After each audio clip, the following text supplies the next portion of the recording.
বন্ধুরা, দুপুরে লাঞ্চ নিয়ে চলে এলাম। আমি মুসুরির ডাল করলাম পেঁয়াজ টিয়াজ দিয়ে, বেগুন আর আলু ভাজলাম। আমার তো বেগুন ভাজা খুব প্রিয়, আমি খাই, খুব ভালো লাগে খেতে বেগুন ভাজা, আমার লাগবেই। আর করলাম তোমার শোল মাছ করলাম আলু দিয়ে করলাম শোল মাছ, আর তার সাথে কাতলা মাছও করেছি।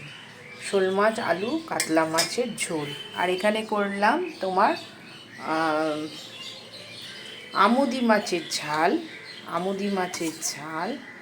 আর তোমার করলাম এই যে পমফ্রেট মাছের ঝাল। তো দুটোই একসাথে করে ফেলেছি। একই যখন হবে তখন আলাদা করে কোনো লাভ নেই, তো একইভাবেই করে ফেললাম রান্নাটা। এটাও তাই করলাম।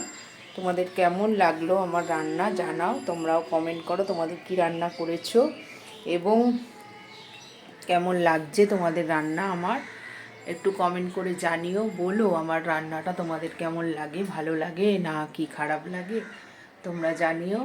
তো তোমরা খুব খুব খুব ভালো থেকো, সুস্থ থেকো এবং আমাদের পাশে থেকো। টাটা।